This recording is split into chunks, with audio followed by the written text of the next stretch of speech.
tout le monde, c'est Aude de Haute Couture et on se retrouve aujourd'hui pour une vidéo thématique Halloween. Et oui, c'est maintenant l'Halloween sur la chaîne et ça fait vraiment longtemps que je veux faire ce genre de projet-là parce que ça fait longtemps que je veux me faire un costume classique, la fameuse sorcière. J'hésite tout le temps à la faire, la gentille sorcière, un professeur qui aurait été à Poudlard ou bien une sorcière un petit peu plus maléfique. Mais aujourd'hui, on va faire l'élément iconique de la sorcière et j'ai nommé le chapeau pointu. On va pouvoir partir ça maintenant.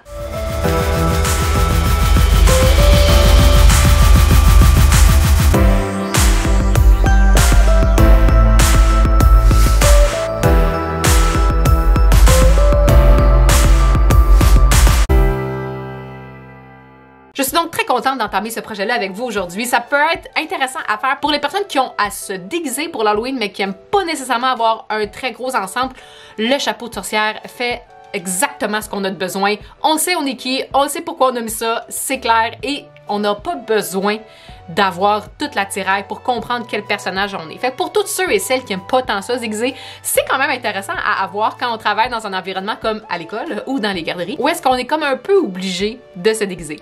Mais si vous êtes comme moi et vous avez envie de faire un projet vraiment complexe, j'ai décidé de partir avec le projet du chapeau de sorcière pour éventuellement compléter le déguisement complet.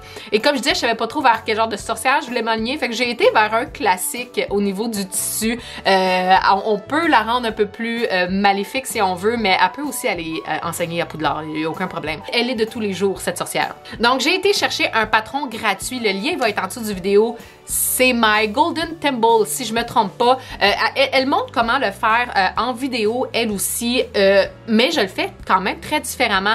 On ajoute une doublure, on ajoute de l'entoilage, on ajoute un fil de fer pour pouvoir donner la shape qu'on veut à notre chapeau. Fait que vous pouvez le faire très simple en feutrine comme elle le fait, mais on peut aussi pousser la notion un petit peu plus loin pour pouvoir faire un chapeau un peu plus complexe. Le seul souci en ce moment, c'est qu'étant donné qu'on ajoute de l'entoilage rigide, ça peut être intéressant d'augmenter le tour du chapeau. En ce moment, c'est pour une circonférence de tête de 22 pouces et demi. Donc, je vous suggère, si vous avez 22 pouces et demi, de peut-être agrandir un peu pour vous rendre à 23 pouces et demi. C'est ce que j'aurais dû faire, je n'ai pas fait. Qu'à cela ne tienne, le chapeau fonctionne quand même. On a quand même un classique chapeau de sorcière, mais oui, j'aurais peut-être préféré qu'il rentre un petit peu plus loin sur ma tête, mais il fait quand même, je pense qu'il va faire à ma fille, ce qui est quand même très cool. Mais je vais vouloir m'en refaire un autre avec une circonférence de tête plus adaptée à la mienne, donc je vais me rendre à 23 pouces et demi pour qu'il puisse me faire. Je pense que qu'est-ce qui est venu erroner un peu le fit final, c'est l'entoilage rigide qui vient quand même rajouter beaucoup de rigidité, oui, mais aussi d'épaisseur. Donc, si on se rend à 23,5, là, je pense qu'on est en business en termes de tour de tête. Mais sinon, je vais quand même pouvoir le porter. Je pourrais même rajouter des rubans pour être sûr que ils tiennent bien en place. Donc, on va pouvoir aller s'installer à la machine. Rien de tout simple, la machine droite, c'est pas compliqué. Une aiguille 90, 14, 92 universelle. On devrait aussi s'en tirer très bien. Un fil de polyester tout simple. J'ai mis, comme je mentionne, de l'entoilage rigide. Ça peut être intéressant à travailler si on veut vraiment avoir une structure intéressante à notre chapeau. Mais si vous avez de l'entoilage tout simplement, ça peut être ça aussi. Je vous dirais que le fil de fer également vient jouer vient ajouter vraiment quelque chose d'intéressant. Et si vous voulez décorer encore plus avec des rubans, avec toutes sortes de choses, vous pouvez ajouter ces sous. Donc, imprimer le patron, on découpe nos pièces et après ça, on va pouvoir s'installer ensemble. En fait, moi, je m'en vais m'installer puis je vous montre les pièces que j'ai coupées. Ça vaut la peine de regarder juste avant de s'attaquer au projet. Donc, on est prêt, on peut aller s'installer. Je vais commencer par vous parler de qu'est-ce qu'on a de besoin naturellement pour faire le projet d'aujourd'hui. J'ai rajouté certaines choses. Comme j'ai mentionné, le patron qu'on va utiliser, c'est vraiment quelque chose que vous allez pouvoir modifier si jamais vous voulez modifier quelque chose que vous voudriez plus haut, moins haut, plus large, moins large. Honnêtement, vous pouvez y aller un peu avec votre inspiration du moment et surtout le type de chapeau que vous voulez faire. Pour ma part, l'extérieur, c'est un tissu brocart, là, je vous dirais qu'entre brocart et damassé, des fois j'ai de la misère à voir la différence entre les deux. Bref, c'est ce que j'utilise pour faire le chapeau, c'est ce qui va être à l'extérieur. Dans le patron initial, il n'y a que le patron, le tissu extérieur. Il n'y a pas intérieur. Nous autres, on va le doubler pour rendre justement le projet un petit peu plus complexe, un peu plus fini surtout. Puis on va pouvoir ajouter des choses super intéressantes étant donné qu'on décide de le doubler. Et étant donné que je travaille avec un tissu ultra eflochable. Il s'efloche vraiment, vraiment beaucoup. J'ai préalablement surjeté le tour de mes pièces extérieures. Mon intérieur, je le fais en flanelle, vraiment très simple. Je ne l'ai pas surjeté parce que de la flanellette, oui, ça s'efloche, mais pas autant que le tissu que j'avais à l'extérieur. Fait que j'ai coupé le même nombre de pièces, donc une fois le bord et une fois le chapeau en flanellette à l'intérieur. Aujourd'hui, on peut vraiment travailler avec ce qu'on veut. Je m'éloignerai un peu des tissus extensibles. Par contre, je pense que les tissus à recouvrement comme celui-ci est vraiment intéressant à travailler aujourd'hui, étant donné qu'il y a un beau tombant quand même très structuré comme tissu. C'est parfait pour le projet d'aujourd'hui. À l'intérieur, là, vous pouvez mettre vraiment ce que vous voulez, toujours dans le tissé non extensible. Donc, ça peut être de la flanellette, ça peut être de la cotonnade, ça peut être quand même beaucoup de choses. Pas trop épais, parce qu'on veut pas nécessairement que ça soit épais, parce que le corps ne va pas être donné par le tissu, mais bien par l'entoilage. J'ai hésité, pour être bien franche, j'ai hésité longtemps à entoiler mon chapeau, parce que je veux pas avoir un cône très conique, puis je veux pas avoir un bord très rigide. Mais je pense qu'on va être quand même capable de venir donner la forme qu'on veut, étant donné que je veux insérer des tiges de métal. Ça part bien, je l'ai rentré dans mon doigt et on saigne. Bon, donc la tige de métal va vraiment venir aider à, si je veux rendre le bord malléable et donner une petite vague au devant, je vais pouvoir, et mon chapeau, je vais pouvoir le forcer à se tenir vers le bas, parce que pour ma part, c'est ce que je veux. Comme je disais, vous voulez avoir quelque chose de vraiment très pointu, allez-y seulement avec de l'entoilage rigide dans le cône du chapeau et vous allez être en business. Ça va être pointu à souhait. Mais je voulais qu'il retombe un peu comme le chapeau dans Harry Potter. Je voulais qu'il retombe un peu, je voulais pas nécessairement qu'il soit très droit. C'est pour ça que j'ai hésité à entoiler surtout le cône. Mais je pense qu'une fois qu'il va être cousu, si on le force à se plier, je pense que ça peut fonctionner. Sinon, mon plan B, ça va être de venir peut-être créer une petite incision dans mon entoilage pour qu'il se force, qu'on le force à plier un peu. Mais ça, c'est quelque chose que je peux faire une fois que je vais avoir mis mon tissu sur mon entoilage rigide. Je vais être capable de déterminer si j'ai besoin de faire ça. Je vais y aller une étape à la fois.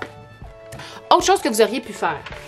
Quand je disais que vous pouvez rendre le chapeau aussi large que vous voulez, c'est vrai. Et dans le patron qu'on a fait imprimer, il n'y a pas de valeur de couture sur le bord, parce que les finitions pour la créatrice, c'était de laisser les bords francs, étant donné qu'elle travaillait avec de la feutrine. Pour notre part, étant donné qu'on le coud de partout, qu'on a des finitions, on a besoin techniquement de valeur de couture tout le tour du chapeau. Moi, je ne les ai pas rajoutés. Il va juste être un demi-pouce plus petit. C'est pas dramatique, il va être un pouce, là. Mettons, en termes de diamètre, il va être un pouce plus petit. C'est pas dramatique. Mais si vous voulez avoir un bord très dramatique, quelque chose de très large, je l'exagère à peine, quelque chose de très large, vous pourriez rajouter là, en pourtour. Là où est-ce qu'on rajoute pas, si on a dans la bonne circonférence de tête, c'est au centre, parce que oui, c'est notre tête qui va rentrer là, et c'est fait pour une circonférence de tête de 22 pouces et demi. Je suis genre 22 pouces 3/4, c'est correct. On est en business. Il n'y a pas de problème. Si jamais vous voulez jouer là-dedans, ça va être donc à l'intérieur si vous voulez avoir un tour de tête plus petit. Il y a d'autres dimensions.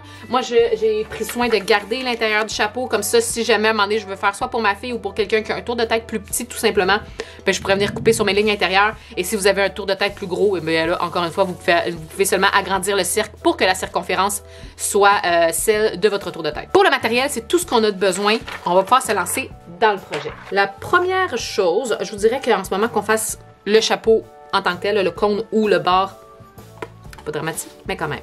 On va venir se mettre l'endroit de notre tissu sur notre entoilage, comme ça. Et là, on a d'entoilage rigide. C'est difficile à épingler. Dans ce temps-là, j'aime bien utiliser mes pinces pour nous garder bord à bord et nous garder à la bonne place. Et là, bien sûr, je vais racheter d'autres choses, c'est que je ne vais pas trop m'épingler, ça ne donne rien, me pincer. Et après, je vais venir me mettre endroit de ma flanellette sur l'endroit de mon tissu extérieur. Oui, je travaille avec un entoilage thermocollant en ce moment, c'est vrai. Mon thermocollant, pour l'instant, ben, il va l'être aussi tantôt, il est placé en ce moment, il n'est pas contre mon tissu extérieur. En bout de ligne, quand je vais me retourner, il va être sur ma doublure, mon tissu intérieur. En ce moment, principalement, parce que je veux que, quand mon chapeau va être fait, l'entoilage, qui en ce moment a déjà une forme, soit de ce bord-là. Si, en bout de ligne, il était comme ça, il va être plus difficile à donner une forme, étant donné que mon entoilage était sur un rouleau depuis vraiment longtemps, fait qu'il y a comme déjà une forme un peu dedans. Et mon but ultime n'est pas nécessairement d'entoiler, thermocoller mon entoilage. Il va le faire inévitablement parce que je vais me presser pour pouvoir retourner toutes mes choses puis que tout soit bien placé, mais c'est pas mon but ultime en ce moment qu'il soit thermocollé. en bout de ligne, oui, il va être thermocollé sur ma doublure, il n'y a pas de problème.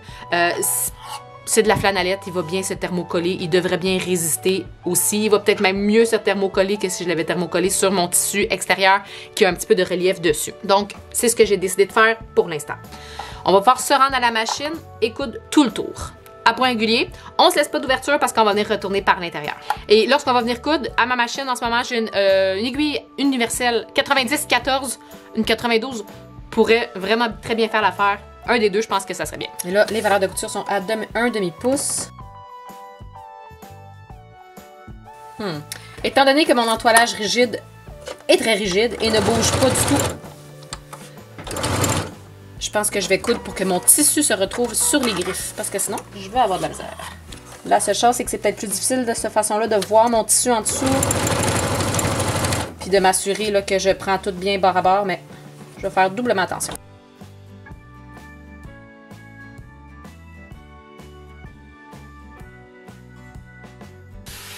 Là, avant de réduire quoi que ce soit, je vais venir me retourner parce que j'hésite à réduire mes valeurs de couture. L'entoilage rigide, si je le réduis, j'ai comme le feeling qu'elle va avoir encore plus de misère à prendre sa place de l'autre bord. Sauf que, étant donné qu'on est dans un bord extrêmement courbé, peut-être qu'on va avoir besoin là, de venir... mais rien m'empêche de me retourner après que j'ai fait ça pour voir qu'est-ce que je vais avoir à faire. Oh!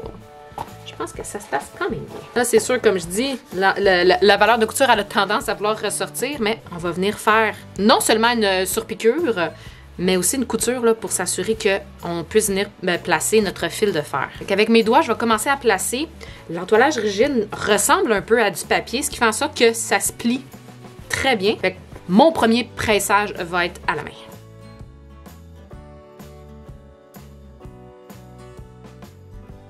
La surpiqûre va vraiment venir aider aussi. Encore là, on va voir. On ne sait pas.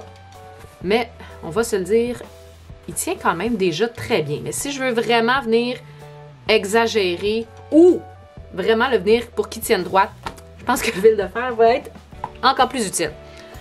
Fait que je pense que je n'irai pas le presser tout de suite. Il va y avoir du pressage, oui, mais à la fin, en ce moment, avec mon entoilage rigide, ça se fait à merveille. Si vous n'aviez pas d'entoilage rigide, je vous conseille d'aller faire un pressage. Et pour le fil de fer, je pense que... Qu'est-ce que je vais faire? Je pense que je me suis fait voler mes cutters. Ouais, sorti. Je pense que qu'est-ce que je vais faire, c'est que je vais venir, grosso modo, je vais venir me couper ce que j'ai de besoin.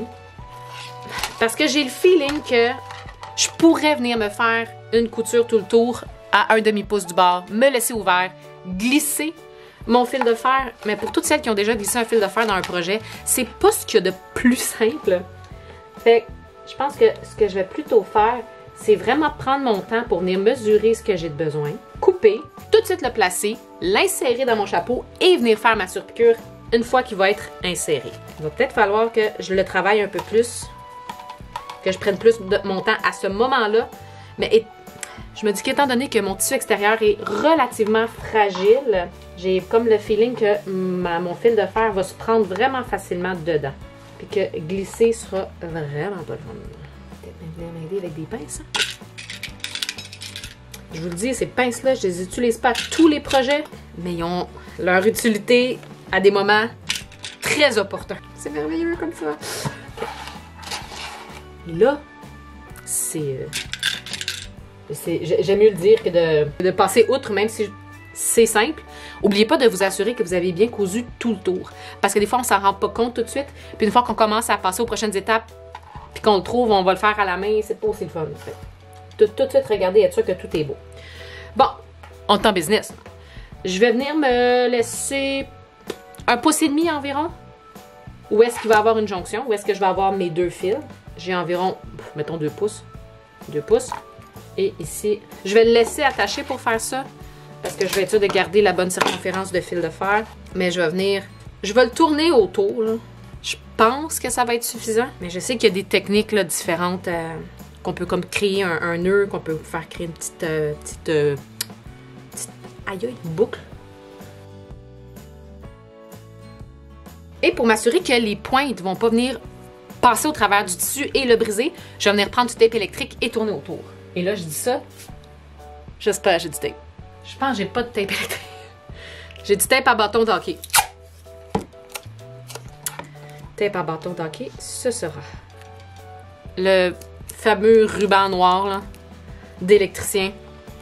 C'est la bonne chose à utiliser en ce moment. Mais à défaut d'avoir ça, je vais pas le taper. Là, je pourrais juste taper les extrémités, mais tant qu'à être là, on va s'assurer que tout ça reste en place.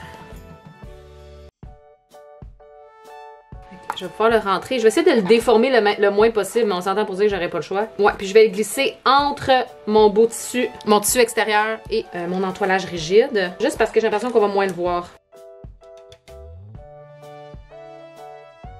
Et là, au même titre qu'on a fait quand je voulais le mesurer, je vais venir le pincer pour être capable de bien placer.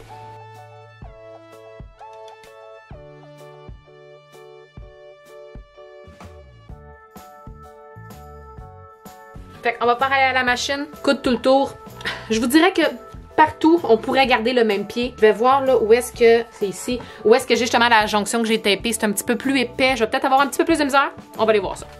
Il y a une chose qui est sûre, c'est que je vais allonger un petit peu mon point pour qu'il soit plus joli. Comme je disais, là, je vais mettre mon fil, là, je suis capable de le coincer ici. Je vais le mettre là, mais je vais modifier mon positionnement d'aiguille pour pas être trop loin du bord. Je veux être à 1/2 pouce environ. Pendant que je couds, je m'assure bien évidemment que ma tige de métal soit bien toujours au fond pour pas que je coude dessus. Je peux m'aider avec ma main à l'intérieur quand c'est pas le cas. Puis je m'assure aussi que mon tissu noir soit bien en dessous, mon tissu bleu soit bien par-dessus. Une fois que tout ça est bien regardé, on devrait être en business.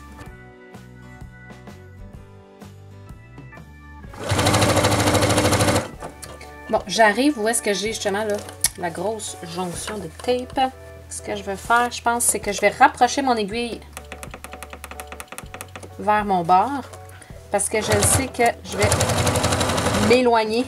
Je vais essayer de rester là, le plus possible à 1/2 pouce malgré le fait que je suis éloignée du bord. Ça, ben, c'est en déplaçant mon aiguille que je peux faire ça. Là, je vais passer... Je suis rendue plus loin là, que le bout où est-ce que j'ai du tape. Fait que je vais venir me replacer comme j'étais, c'est-à-dire mon aiguille au centre. Parce que c'est avec mon aiguille au centre que je peux avoir la bonne valeur de largeur de surpiqûre.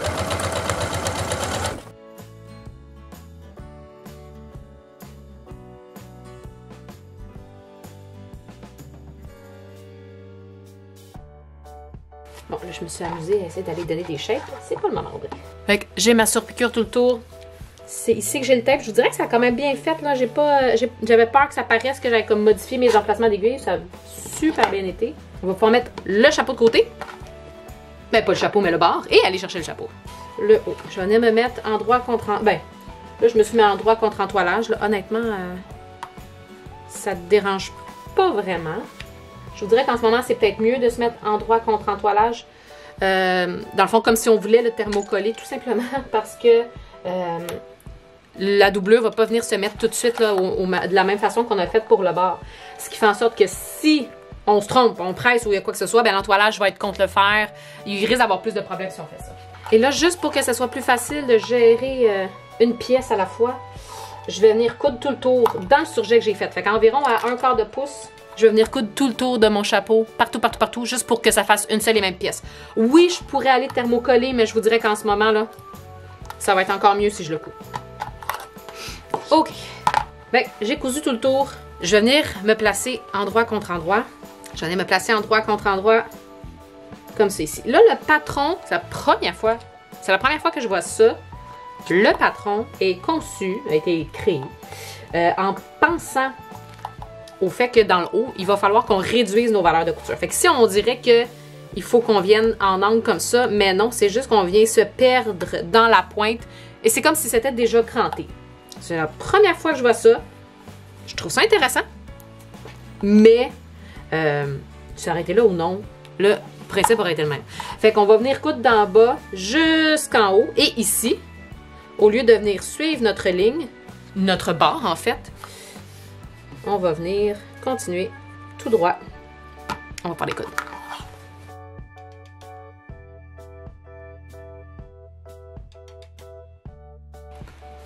Moi, je pense que je vais même venir tout de suite plier avec mes doigts, une fois que c'est cousu.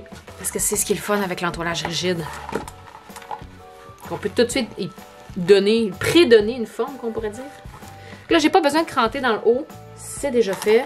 Je vais venir rentrer. Là, c'est là que je vais venir voir, est-ce que ça serait intéressant de venir créer de venir enlever de l'entoilage pour venir créer un pli naturel?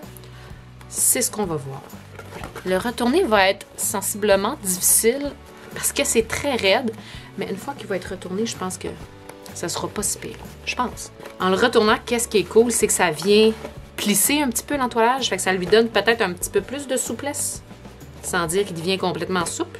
Je vais pouvoir venir pousser à l'intérieur, venir ressortir la petite pointe. Je vais avoir besoin d'aide, d'une aiguille à tricoter probablement, étant donné qu'on a de l'entoilage rigide. Oh, quoi que ça! J'y vais quand même doucement, même si je vais avec une force tendre pour essayer de le sortir, mais de ne pas abîmer, par exemple, mon bout de chapeau. Puis là, je vais venir finaliser ça tantôt parce que je veux quand même juste voir si je vais être capable, en bout de ligne, je vais regarder dans le moniteur. Tu sais, c'est ça que je veux pas, okay? Parce que je veux pas avoir l'air d'un elfe, un nain de jardin nécessairement. Mais si je viens dans le dos, enlever de l'entoilage, je me dis, est-ce que ça va venir l'aider à venir se plisser, tomber comme ça? Ce que c'est un petit peu que je vais faire. Ou je mets une... J'adore ça. Ou je mets une tige de métal, ce qui va faire en sorte que si je veux vraiment même courber un peu le bout, ben je pourrais.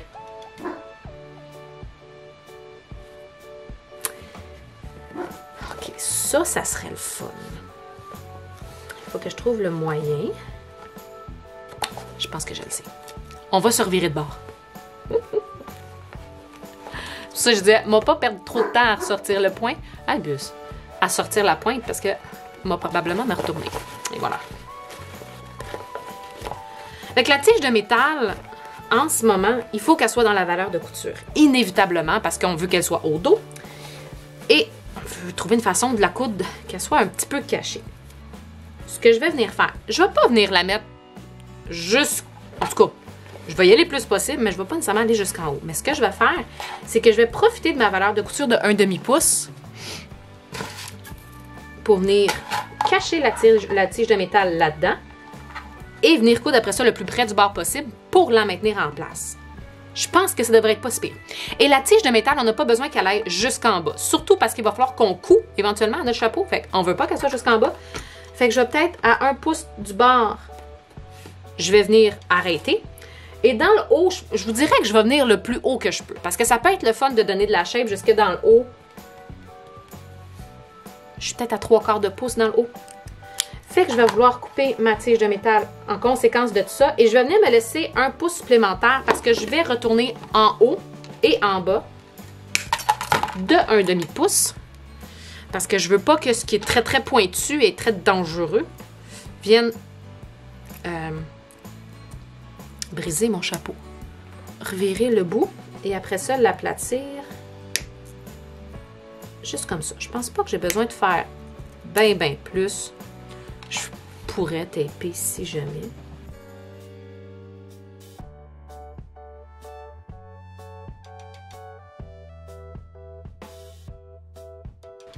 Fait qu'on va aller à la machine et dans la valeur de couture de 1/2 pouce, je vais venir cacher ma tige. Fait qu'il va falloir que je couds le plus près du bord possible. L'entoilage rigide, c'est parfait pour ça parce que ça va pouvoir me donner là, la rigidité nécessaire pour être sûr que la tige de métal reste bien en place. Idéalement, je vais coudre dans mon tissu et dans mon entoilage. Je fais ce que je peux. Et avant même de venir coudre, je vais venir coudre dans le bas et dans le haut pour que ça vienne créer là, un arrêt, pour que je puisse vraiment, qu'il soit coincé là-dedans. Comme je disais, je vais venir coudre dans le haut et dans le bas pour créer mon arrêt. Et bon, on va essayer. C'est un test, je vous dirais que je suis assez confiante, mais sait-on jamais. Un pied à fermoir peut être intéressant en ce moment. Je viens coller ma tige là, sur ma valeur de couture.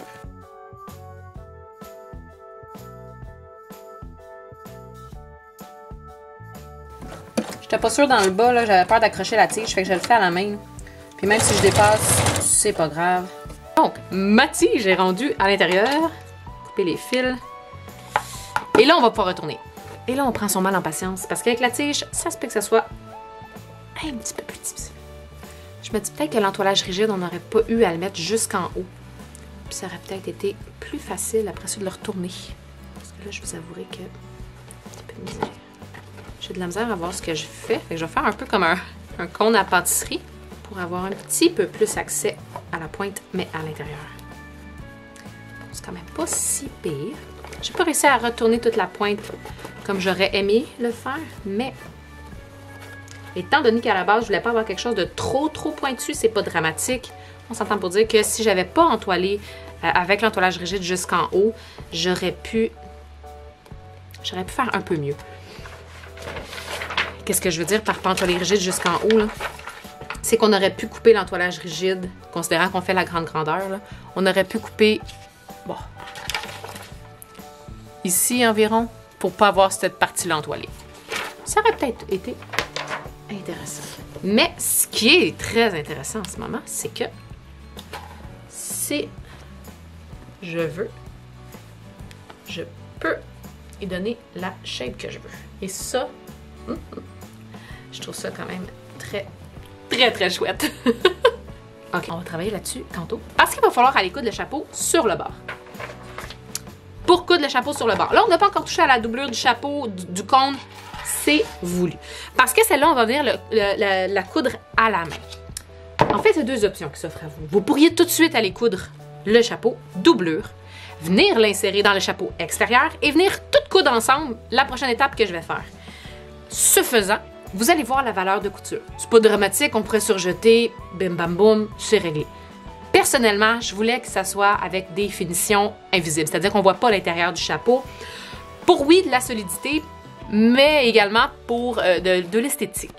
Fait que, ce que je vais venir faire, c'est qu'on peut essayer de trouver la plus belle place qu'on a faite notre surpiqûre pour déterminer que ça, c'est le devant. Et je sais que je vais jouer beaucoup dans le devant, plus que à l'arrière. Donc, la partie où est-ce que j'ai mon tape, ça va être mon arrière. Fait que la couture dos de mon chapeau va être alignée avec ça. Avant, étant donné qu'il y a beaucoup de choses qui ont bougé et que mon cercle n'est plus tout à fait pareil. Je ne vais pas trop couper parce que je ne veux pas changer ma valeur de couture dans la surpiqûre, dans la circonférence. Mais je vais juste essayer là, d'adapter un peu. Je ne veux pas trop jouer. Parce que si on ne coupe pas à la bonne valeur de couture, on n'aura plus la même circonférence de tête. Là, je l'ai déplacé. Ouais. Je vais mettre comme ça ici. Le tape est là. Ma couture dos est là. Je vais venir me placer endroit contre endroit. Et de l'intérieur, je vais venir me placer. Donc, je vais venir me pincer tout le tour. Ben, tout le tour. Personnellement, je vais probablement le faire aux quatre coins de la circonférence, aux quatre coins de mon rond. On s'entend pas dire qu'il n'y a pas vraiment quatre coins, mais j'aime bien séparer, quand je couds en rond, mon rond en quatre, pour faire 4 quarts de rond et venir répartir mon surplus. Donc, avant de faire ça, je vais déterminer mon dos.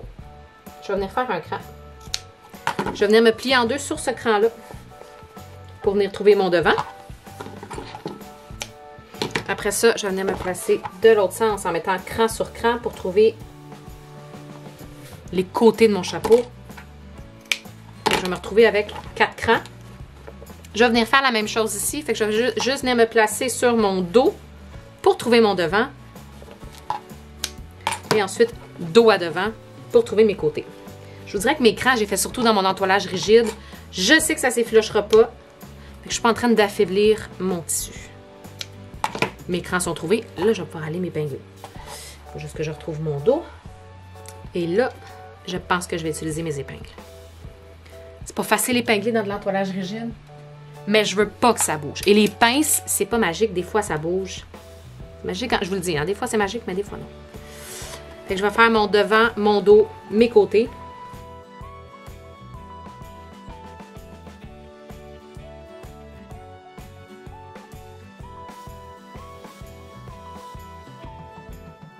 Et là, je vous entends dire, mais oh, ça va être impossible! En ce moment, même si on a la même circonférence, le cercle, la façon qui est fait, ça va être beaucoup plus facile, beaucoup plus difficile. Ça va être comme si ça ne rentrait pas un dans l'autre. Parce qu'on a l'impression que le tour à l'intérieur de notre bord et le bas de notre chapeau ne sont pas de la même grandeur, que le tour est plus petit. C'est seulement parce qu'à l'intérieur, la valeur de couture nous amène à une circonférence plus petite, en effet, mais c'est pas là qu'on coud. On coud à un demi-pouce de ce bord-là. Fait que qu'est-ce qu'on veut faire, c'est qu'on va venir cranter pour venir nous donner un petit peu de jeu. On crante techniquement jusqu'à 3/8. Et là, quand on va venir se placer bord à bord, les petites ouvertures vont venir nous aider. Ça va venir s'épandre comme un éventail et c'est ce qui va nous permettre de coudre un dans l'autre. Donc, ce qu'on veut faire, on va manœuvrer là, un quart de ce qu'on a divisé à la fois. Vous pouvez venir vous épingler davantage si vous avez le besoin. Moi, j'aime bien cranter à la machine, donc je ne vais pas nécessairement venir tout cranter tout de suite. J'aime bien venir le faire à la machine. Je vais gérer un quart de cercle à la fois. Je couds si la machine me le permet, mais la PFAF, elle me permet beaucoup de choses, c'est que je vais essayer de me placer comme ça. C'est-à-dire que mes griffes vont venir m'aider à entraîner le surplus. Il n'y a pas de surplus, mais ça nous donne cette impression-là. Ça va venir nous aider à entraîner en dessous si jamais on a de la difficulté. Et je vais venir cranter au fur et à mesure le tour de mon chapeau pour m'aider à rentrer un dans l'autre. On va aller s'installer pour faire ça. On prend notre temps et surtout, on laisse notre aiguille toujours en la position bas pour que si on a à déplacer des choses ou à cranter, on ne vienne pas déplacer notre valeur de couture. On va aller s'installer. Bon, de l'autre côté, ça va être mieux si vous voulez voir quelque chose. Et j'ai changé finalement ma tactique parce que rendu en dessous, là, c'est un petit peu plus compliqué. Puis je pense que, étant donné que j'ai la même circonférence en haut et en bas, ça donne rien que je place mes griffes, là, l'intérieur de mon chapeau sur les griffes. Ça devrait mieux aller comme ça. Autant pour coudre que pour placer mon chapeau. Vous allez voir, là, avec toutes les épaisseurs, mais surtout l'entoilage rigide, c'est vraiment pas facile. Le truc, c'est de prendre son temps. Je vais chercher mon ciseau parce que ça, j'en ai avoir de besoin. Fait que là, je suis rendue là où est-ce que j'avais pas cranté. Je venais avec mon ciseau faire des petites incisions. Pas trop, j'ai pas besoin là, de faire des trop longs. Je peux en faire plusieurs. Ça devrait être suffisant.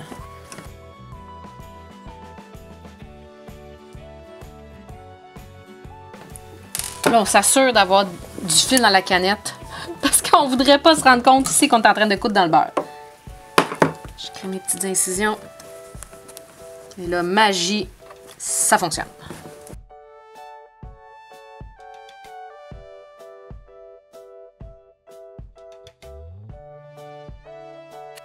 J'ai à quelques endroits où est-ce que mon tissu bleu, il a été coquin. Puis il s'est enfui un peu. Fait que je vais juste venir reprendre ici ma valeur de couture. Je n'étais pas assez près du bord. Je regarde où est-ce que j'ai eu ce problème-là. Je l'ai eu ici aussi. Fait que je vais juste venir reprendre à certains endroits, juste un petit peu plus vers l'intérieur pour m'assurer qu'on ne verra pas mon surjet en bout de ligne.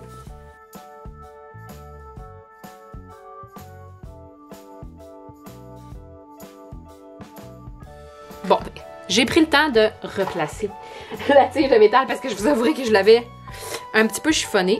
Je ne vais pas tout de suite prendre le temps de donner la shape que je veux au-dessus parce que on va aller coudre d'autres choses. On va quand même avoir quelque chose d'intéressant. Ce que je vais faire, parce qu'on a besoin d'aide. Oui, j'ai cranté, mais j'ai pas cranté. Je pense que cranter encore ou réduire nos valeurs de couture va nous aider. Je vais les réduire, mais avec parcimonie, la gang. Parce que je ne veux pas nécessairement créer de faiblesse, mais aussi parce que je trouve que ça va être plus facile en bout de ligne d'avoir une certaine valeur de couture pour venir faire notre couture à la main. Fait que, considérant le fait que notre valeur de couture devrait être de 1/2 pouce, il y a quelques places où est-ce que j'ai triché, on enlèverait là un quart.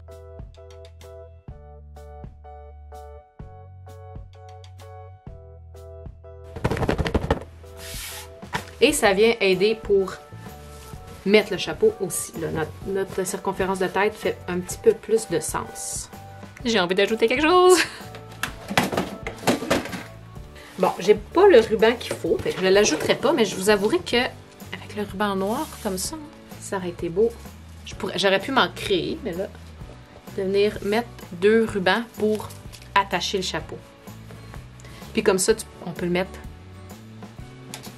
On verra. Une chose à la fois, Audrey. J'espère vraiment qu'il y a du monde qui vont me regarder par la fenêtre. Au mois de septembre, Bon. Prochaine étape, nettoyer. Je me demande si je réduis encore un peu. Est-ce que je réduis? Je vais pas réduire, mais je vais venir peaufiner ma job de crantage. Puis je vais cranter jusqu'à ma valeur de couture. Peut-être à 1,8 de la valeur de couture. Okay. À chaque fois que je crante ou je réduis, ça vient quand même un peu aider le port du chapeau. Parce qu'on dirait que je doute que ce soit un 22 pouces et demi. Oh, lui, il m'a vu. Mais je l'avais pas sa tête. OK. On va venir prendre le chapeau doublure. On va venir se placer endroit contre endroit.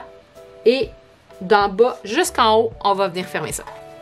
Donc, j'ai assemblé le cône, le chapeau. Et j'en ai profité pour me faire une petite piqûre repère. Qu'est-ce que je veux dire par piqûre repère?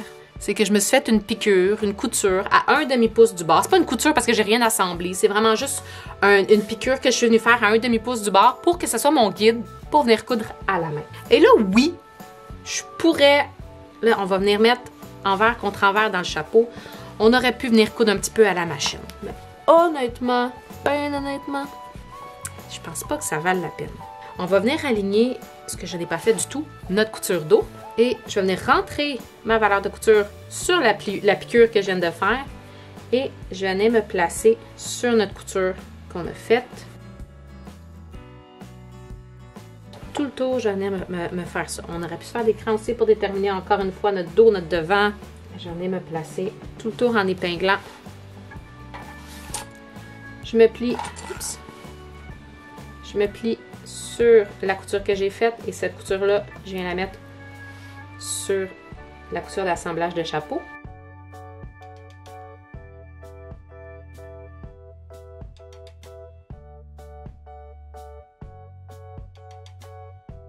Bon, c'est quand même difficile à voir, mais je me suis placée partout et je vais pouvoir aller coudre ça à la main. Quand je fais la couture à la main, je me mets fil double. Je vais être sûre que ce soit assez solide. C'est rare que je me mets fil simple. Je vous dirais que, règle générale, quand je fais de la couture à la main, je t'en file double. Puis je vais venir coudre tout le tour, point pour fermer, un point échelle. Si jamais vous avez besoin d'un petit rafraîchissement sur comment faire ce genre de point-là, je vais vous laisser la vidéo juste en dessous.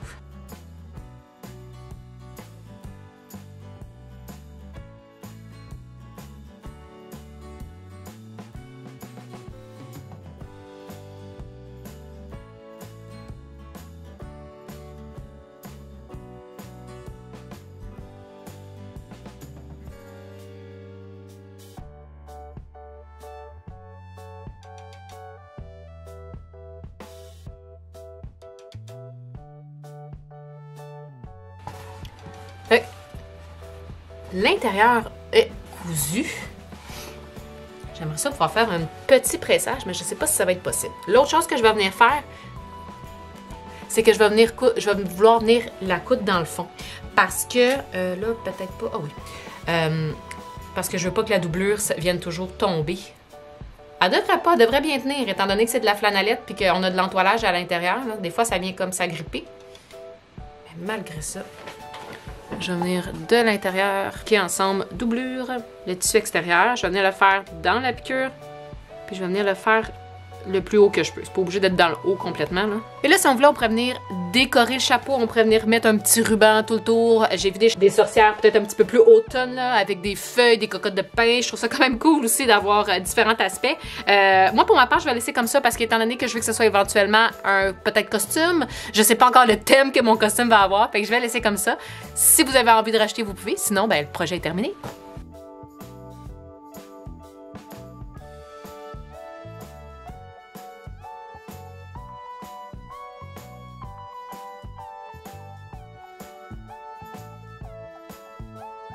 Et voilà tout le monde, c'est ce qui conclut la vidéo d'aujourd'hui. J'espère que vous avez aimé et que vous allez être prête ainsi pour l'Halloween. Et là, moi, ça m'inspire vraiment beaucoup le restant du costume. J'ai juste envie de me faire en fait le vêtement que je porterais si j'étais professeur à Poudlard. D'histoire peut-être? Histoire de la magie?